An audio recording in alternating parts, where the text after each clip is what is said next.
Este é o segundo bloco do programa Tribuna Livre, que recebe hoje aqui o empresário Aden Araújo, representante dos supermercados Araújo, e o presidente da Federação das Indústrias do Estado do Acre, FIACRE, José Adriano. Nós temos reflexos da crise econômica no Estado.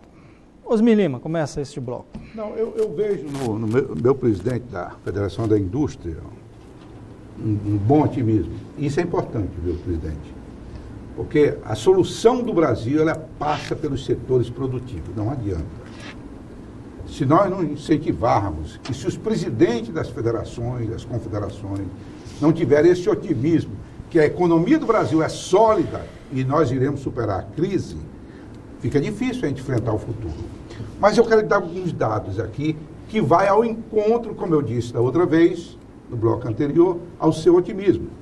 Eu tenho alguns dados aqui, uma pesquisa feita pelo Banco Itaú, em parceria com o Instituto Brasileiro de Geografia e Estatística, que diz que a economia do Acre deve crescer 1,2% ao ano até 2020. A economia do Acre deve crescer de forma permanente até 2020. Se hoje o nosso PIB é de 200... Agora 2015. O nosso PIB é de 12,2 bilhões. A estimativa para 2020, senhor Narciso, eu falo por respeito à sua idade, o produto deve chegar a 17 bilhões. Então, há motivo, sim, para o presidente da federação, para o Aden, serem otimistas. E eu gostaria de ouvi-lo sobre isso. Vai ser mais com o Adriano aí. Pois é. Mas eu não sei baseado em que estudo eles fizeram. Eu sei que nós temos um produto muito interessante, que é um produto que cresceu, que vai ter um crescimento do PIB esse ano, projeção de um crescimento mais tímido no ano que vem, que é a pecuária. Agora, eu não sei a representatividade dela no nosso estado. Eu só sei que ainda é um produto hoje, que ainda é um segmento da economia hoje, que tem crescimento, não só aqui no estado, no Brasil inteiro. E o Acre tem hoje e a pecuária tem uma importância muito grande. Mas nessa pesquisa ela aponta que o principal setor, os principais setores que vão puxar esse crescimento é o setor de serviço e o comércio. Pois é, a gente não sabe, né? Ao estudo tem que se basear. Esperamos que a gente esteja sem o conhecimento devido e que isso realmente venha a ocorrer. E ainda acrescenta mais. Que haverá um investimento em torno de 330 milhões nos próximos 5 anos. Investimento da iniciativa privada. Verdade. Eu tenho certeza que os dados, viu, Aden, o IBGE é um instituto que tem sua credibilidade e tem o formato da pesquisa deles é interessante.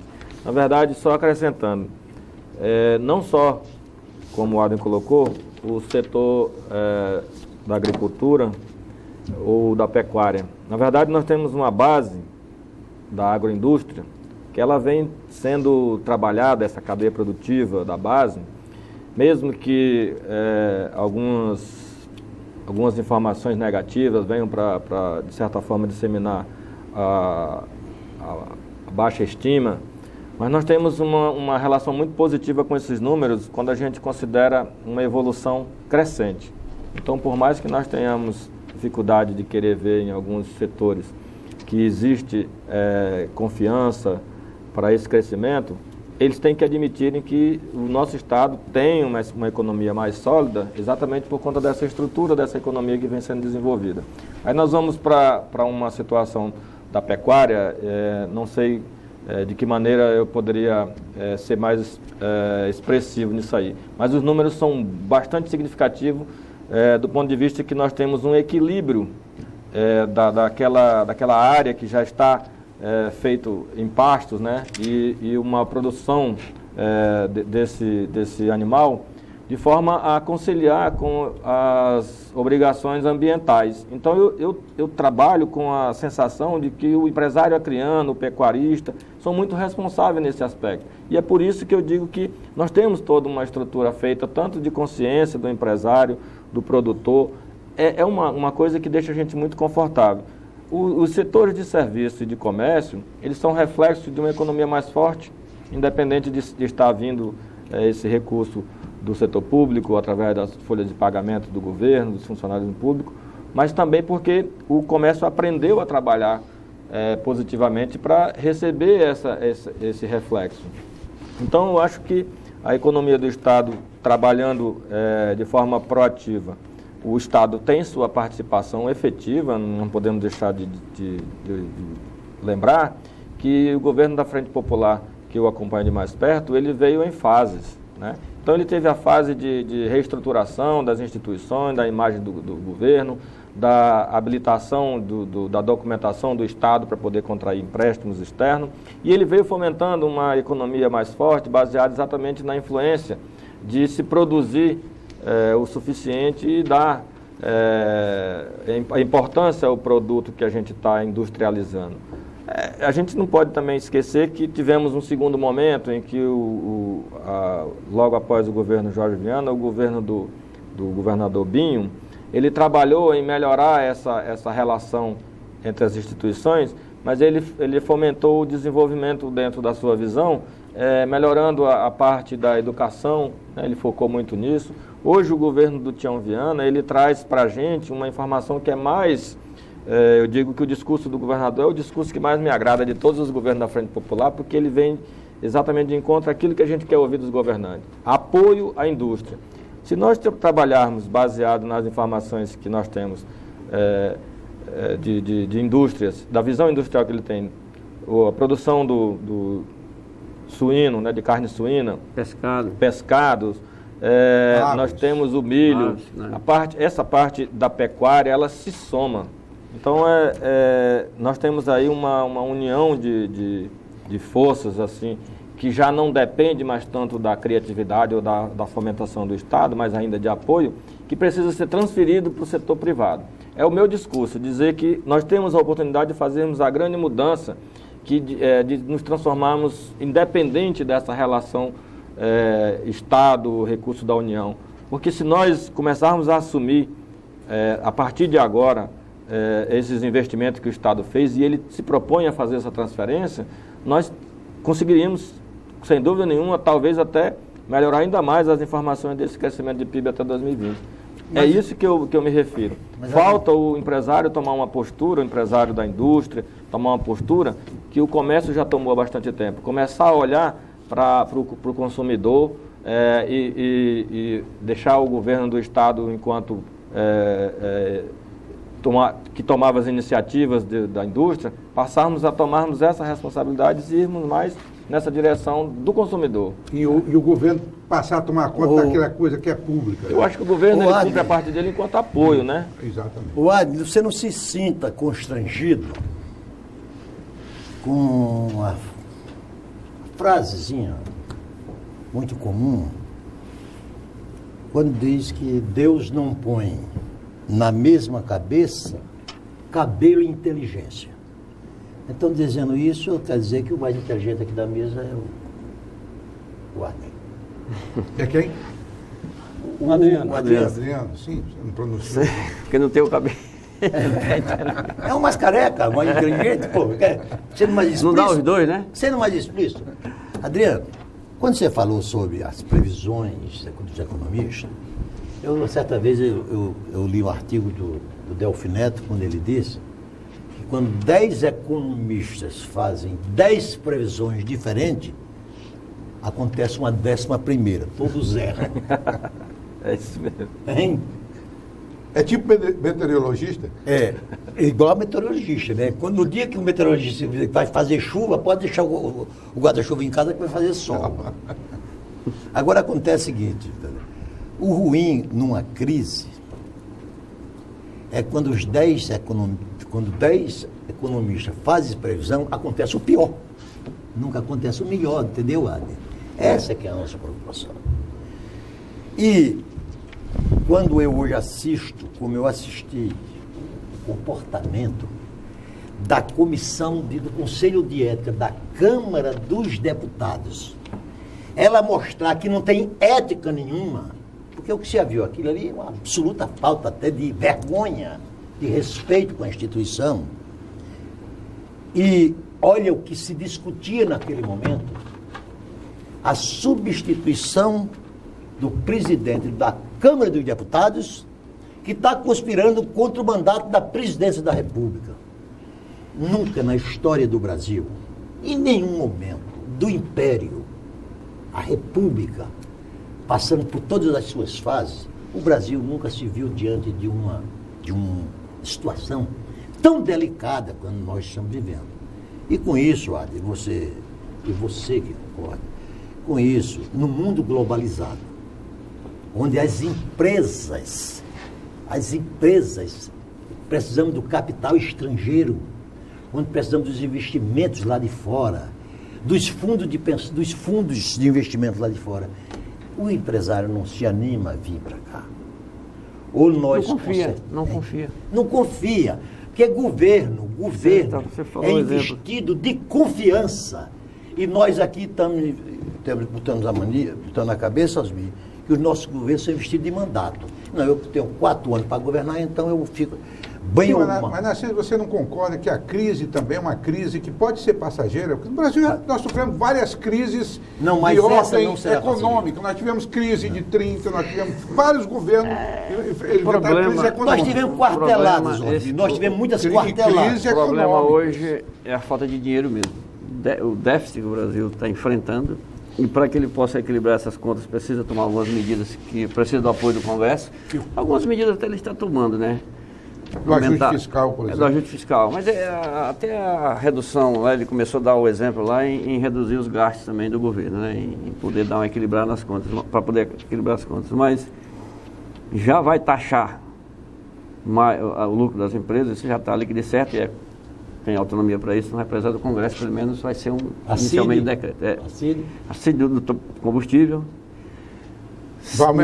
Mas não é o suficiente. Não. Precisa de aprovar algumas medidas que necessitam do Congresso. E uma delas é a CPMF, que equilibraria as contas com essa receita. Mas o Congresso está naquela briga com o governo, puxa e encolhe. Isso, se não tiver uma acomodação, ou seja, não se ajeitarem lá, acaba não aprovando e nós vamos empurrando essa conta aí, esse problema para frente aí, sabe lá até quando. E nós ainda estamos no primeiro ano do segundo mandato da presidência. Muitas medidas que têm que ser tomadas, muitas. Eu quero, porque de vez em quando também a minha função aqui é me preocupar com quem está em casa, está querendo saber. Então, eu estou sempre preocupado aqui com os nossos telespectadores. E a minha pergunta é em relação à manutenção dos empregos. Em 2016, não só de quem faz parte da indústria, não só quem integra o quadro do supermercado Araújo, mas também do comércio, do setor de prestação de serviços. O que se pode esperar em 2016 em relação a esse ponto, Adriano? Arquibaldo, de novo aí uma pergunta que a gente também é recorrente em todos os setores, mas eu quero dizer que o supermercado Araújo tem uma condição muito grande de manter todos os empregos, né? Porque o setor do comércio... notícia, né, para os funcionários lá. E até de absorver mais. Absorver mais. É um grande empresário. Não, brincadeira. Na verdade é o seguinte, manutenção de postos de trabalho e de empregos, eu costumo separar, porque o setor da indústria trabalha mais ou menos com essas duas referências. Eu vejo que a Federação das Indústrias lá, a gente tem travado algumas discussões desse ponto de vista, que a capacitação vai fazer a grande diferença. Volto a dizer aqui, uma oportunidade que já estive aqui no seu programa, eu coloquei a seguinte situação. Um momento desse é um momento de não só o empregador, como o empregado, também fazer uma autocrítica. Porque o que existia antes era uma vulnerabilidade muito grande de nós fazermos frente a um crescimento praticamente obrigatório, que a gente estava se obrigando a fazê-lo, a qualquer custo, e as contratações elas eram menos profissionais, porque a gente tinha mais necessidade de mão de obra do que do profissional. Com esse ambiente recessivo, a gente avalia melhor, o funcionário tem que fazer a autocrítica de se capacitar também para fazer frente às exigências que o mercado vai ser mais seletivo. Então eu vejo que nós tínhamos um oportunismo de alguns postos de trabalho que nem sempre estava dentro daquela vocação profissional daquele sujeito lá, daquele operário. E isso trazia muitos problemas do ponto de vista da produtividade, da resposta que a gente esperava quando a gente fazia uma contratação e se submetia a todos os encargos, aos impostos e aos riscos que uma contratação trabalhista nos traz, até mesmo depois desse desligamento. Então, eu acho que está havendo uma preocupação maior dos postos de trabalho e dos empregos de se qualificarem e até de migrarem para setores onde eles estão vendo que vai evoluindo a necessidade de crescimento. Agora, para 2016, eu diria que volto a dizer, sou otimista, tá certo? Eu acho que nós aqui no estado, por exemplo, nós sempre temos a sazonalidade que impera no período de inverno, então a gente vai ter crescimento a partir do momento que o setor da indústria da construção civil e da infraestrutura começarem a empregar novamente, então nós vamos ter crescimento em 2016 em relação ao que foi 2015, porque há uma tendência do empresário de acreditar exatamente nessa melhora em função do que a gente já viveu em 2015 pela a situação atual. Eu não posso falar do setor de serviços e de comércio, acho que o Leandro tem números mais coerentes com a realidade, mas eu também acredito que deve se manter, porque quando nós estamos desempregando o setor da construção civil em função do inverno, está chegando exatamente o período de festa. É quando o comércio faz o incremento dessa mão de obra. Então, de posse de trabalho, nós vamos ter sempre esse crescimento, vamos dizer assim, oscilando, mas compensado exatamente por essas situações dos dois setores. Agora, para 2016, eu não posso falar de crescimento, mas eu acho que vai haver uma estabilização, se respondi sua pergunta. Sim. Tá certo? Estabilizando-se, com certeza os novos potenciais a trabalho vão ficar desempregados. Então, logicamente, vai acumulando esses anos aí, já desde 2014, porque não se abre, né? A abertura de postos de emprego não tem sido proporcional às pessoas que têm entrado no mercado de trabalho. Então, eu também acredito, como Adriano, que vai se manter o número de empregos, porém, não vai aumentar o número de postos. Mais, né? Não vai. Então, fatalmente, nós teremos mais pessoas desempregadas. São aquelas pessoas que estão entrando no mercado e não vão ter postos suficientes para se empregarem. Hoje, isso já se acumula. 2013, 2014 já aumentou um pouquinho a nível de Brasil. E o estado do Acre não é diferente. Não é diferente. Eu acredito que também tem aumentado um pouquinho o número de desempregados. Eu só queria fazer uma pergunta e você depois complemento. Só uma pergunta que tem a ver com o assunto. No passado, no Acre, território, claro que o serviço público, o setor de funcionalismo público é bem maior do que o emprego privado. Hoje foi invertido. Inverteu, não chega a 50% a geração de emprego hoje, o Estado não representa mais 50%, está próximo disso. Não sei o número exato, vocês devem ter isso aí que é um baú de informações. Mas hoje a iniciativa privada gera muito mais emprego. E o comércio é o segundo maior empregador hoje. Né? Mas junto com a indústria, junto com os serviços. Não, a indústria, eu não sei, acho que vem em terceiro, né, Adriano? Nós estamos num quadro assim de tem o comércio, o serviço e a indústria. Pois é, mas juntos é bem maior do que o setor público. Já chega, passa de 50%. Nós temos esse número aí, a virada está em torno de 2%. 52 contra 48, por aí. Isso aí já é importante. Juntando todo o setor produtivo. Já é muito importante. Agora começamos a década de 90, acho que 40%. Aproximadamente 40% de emprego na iniciativa privada. No tempo do Narciso Rapazinho, era 20% só, que a iniciativa privada era de emprego. 10% da iniciativa privada e 90% do setor público. Demonstra a evolução que o Estado tem tido. E cada ano que passa, nós vamos ficando menos dependente do Estado. Eu só queria fazer, se me permite, nós temos que olhar sempre para os estados vizinhos, né? Quando o Adem colocou aí a questão, e a pauta era exatamente o desemprego em relação a 2016, eu considero estabilizado a questão de desemprego. Foi essa pergunta que foi colocada. Novos empregos, eu concordo com o que o Adem está dizendo, que nós temos que absorver. É a mesma coisa que a preocupação com os profissionais que as universidades no nosso estado estão formando. Nós temos uma discussão em andamento com a ajuda do deputado Cibá, da Universidade Federal do Acre, que nós já temos essa preocupação porque nós não podemos ficar numa situação como o Rondônia esteve, que ele teve uma explosão de postos de trabalho enquanto teve lá a usina, e hoje eles não sabem o que fazer com o saldo negativo que eles têm lá. Então, essa é uma observação que eu faço, que é muito melhor que a gente tenha crescimentos de forma ordenada e menores, mas que seja progressivo, do que aquela explosão desorganizada que a gente acaba por pagar, sermos responsabilizados por isso. Então, eu me atenho muito aos números mais concretos, menores, mais confiáveis, do que uma explosão muito grande. Isso me preocupa. Então, do ponto de vista da segurança que a gente fala para as pessoas que nos perguntam, que estão sempre preocupados com como é que vai ser o futuro, eu digo dessa forma, que o desemprego realmente preocupa, mas o que tem que acontecer é a capacitação e talvez a migração de um setor para o outro, que vai fazer essa acomodação, porque eu acho que quem tem competência vai se estabelecer, e esse é o momento. Adriano, para mim um dos governadores mais sérios deste país, e que o tio Viana não fica com ciúme, é o governador Ivo Sartori do Rio Grande do Sul. Para mim, ele está tendo a coragem de abrir a barriga do Estado do Gaúcho e mostrar suas vísceras. Veja a situação do Estado do Rio Grande do Sul.